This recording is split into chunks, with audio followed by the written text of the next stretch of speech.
당신의 변호사가 아무리 유능하다 해도 당신을 받아주지 않는 달을 고소할 수는 없다. 소송보다 진짜 우주 개발에 에너지를 쏟길 바란다. 민간 우주 개발 분야의 소송 중독자 제프 베조스에게 일론 머스크가 던진 말인데요. 제프 베조스의 지독함의 경의를 표합니다. 그가 운영하는 민간 우주 기업 블루 오리진이 결국 달 착륙선 개발 사업자로 선정되었기 때문입니다. 그는 지난해 아르테미스4 달 착륙선 경합에서 일론 머스크의 스페이스X와 맞붙었다가 패한 바 있었죠. 베조스답게 당연히 바로 나사를 상대로 행정소송을 걸었지만 깔끔하게 패소했었어요. 뒤에 이야기하겠지만 베조스가 나사를 상대로 소송을 벌인 것은 처음이 아닙니다. 결과가 마음에 들지 않으면 바로 고소해버리는 베조스의 방식은 유명한데요. 수단과 방법을 가리지 않고 이기는 그답게 수주에 실패한 아르테미스4 발사 몇 년 후 이어질 아르테미스5 달 착륙선 개발권을 결국 자기가 원하는 대로 가져갑니다. 이번에는 혼자가 아니라 로키드 마틴과 보잉 등의 올드스페이스 ULA 꼰대들과 연합하고 여기에 뉴스페이스 스타트업 허니비 로보틱스까지 끌어들인 컨소시엄으로 승리를 이끌어냈어요. 제프 베조스는 승전보를 접하고 아르테미스 프로젝트에 참여하게 되어 영광이며 나사에 감사의 말을 전한다고 했지만 나사에게 베조스는 진짜 소름 끼치는 오싹한 존재가 아닐까 싶습니다. 오늘은 블루 오리진의 지독한 남자 제프 베조스가 사업하는 방법을 중심으로 머스크와 베조스의 기나견을 살펴보겠습니다. 두 사람의 시작은 우호적으로 보였습니다. 2004년 한 레스토랑에서 함께 식사하며 우주산업에 대해 이야기하는 사진을 남기기도 했죠. 베조스는 유통제왕 아마존의 창업자이며 세계 부자 순위 1위도 했던 인물이지만 최소한 우주산업에서는 머스크의 발목을 잡는 후발주자, 영원한 2등의 이미지가 강합니다. 그러나 사실 블루 오리진의 창업은 스페이스X보다 앞섭니다. 게다가 우주개발 분야를 제외하고는 어디서 접은 적이 없는 사람이에요. 아마존의 별명은 기업 블랙홀, 기업 연쇄살인마입니다. 아마존이 진출한 시장은 언제나 관련 기업 주가 폭락으로 화답했습니다. 곧이어 마이너스 마진의 출혈 경쟁으로 시장을 초토화시키는 전략으로 기업들을 쓰러뜨렸는데요. 장난감 유통기업 토이저러스, 대형 서점 보더스, 백화점 시어스 등은 아마존에 맞서다 역사 속으로 사라졌습니다. 이렇게 사라진 미국 대기업만 30여 개에 달합니다. 신발 쇼핑몰 자포스, 기저귀 쇼핑몰 다이퍼스닷컴은 아마존에게 항복하고 회사를 매각한 덕분에 목숨을 건졌습니다. 좋은 말로 협상 제안할 때 회사 매각하고 시장에서 물러선 덕분입니다. 맞서지 않으면 살려는 드리지만 대들면 철저히 박살내는 것이 바로 베조스의 방식입니다. 그럼 블루 오리진은 베조스에게 어떤 의미가 있었을까요? 블루 오리진은 스페이스X보다 앞서 설립되었다고 했죠. 특이한 점은 회사를 세우고 나서도 광고나 홍보, 언론 노출 없이 거의 1년 이상 비밀처럼 운영했다는 것인데요. 이것을 볼 때 베조스는 이 회사를 아마존과 다르게 개인적인 취미 생활처럼 조용히 운영하고 싶어 했다는 것을 알 수 있어요. 사실 우주여행은 순수했던 어린 시절 그의 꿈이었습니다. 베조스에게 블루 오리진은 기업 학살자로서의 세속적인 삶이 지긋지긋해질 때마다 찾는 영혼을 씻어주는 안식처가 아니었을까 추측해봅니다. 그랬던 베조스가 2021년 아마존 CEO 자리에서 퇴임하면서 본격적으로 블루 오리진에만 전념하게 되고요. 그의 관심사가 전적으로 우주시장을 향하면서 민간우주 산업이 더 뜨거워진 것은 최근입니다.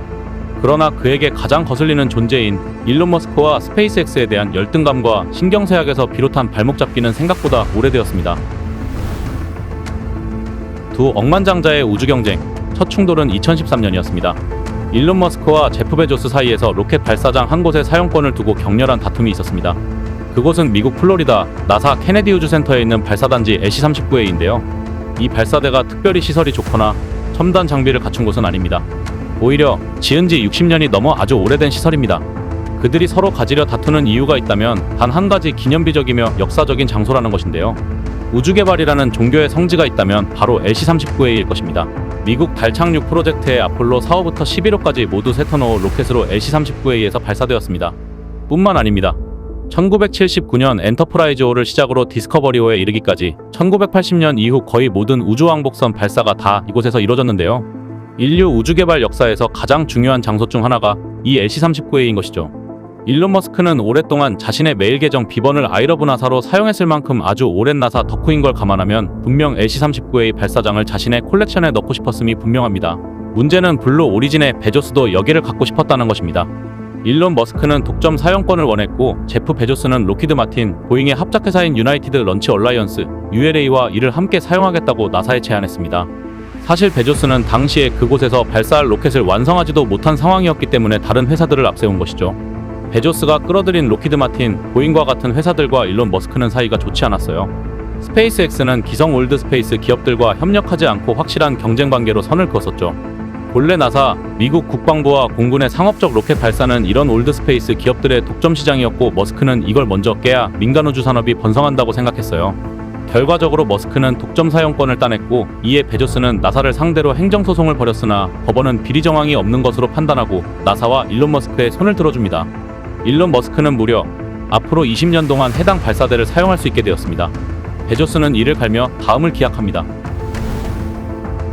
2016년 제프 베조스가 일론 머스크에게 또다시 치졸한 물귀신 작전을 시전합니다.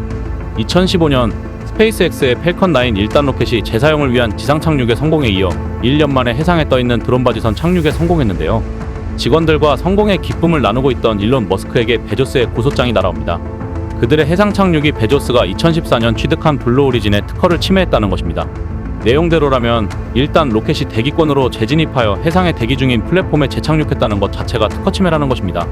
특허가 실제로 아이디어만으로 출원이 가능하다는 허점을 이용한 것인데요. 특허가 등록된 시점은 이미 스페이스X가 지상 착륙 성공에 이어 해상 착륙을 준비하던 때입니다. 이 특허권이 인정된다면 앞으로도 로켓을 지상 착륙으로 재사용하는 것은 가능하지만 해상 착륙을 통한 재사용은 블루 오리진 말고 어떤 회사도 안 된다는 이상한 논리인 것이죠. 머스크를 더욱 빡치게 한 건 베조스의 블루 오리진은 해상 착륙이 가능한 로켓은커녕 로켓 재사용이나 재착륙을 위한 기본적인 기술조차 완성하지 못했다는 사실입니다. 그는 분통을 터뜨리며 즉시 특허권 무효 소송을 걸고 가볍게 특허권 무효 소송에서 승리합니다.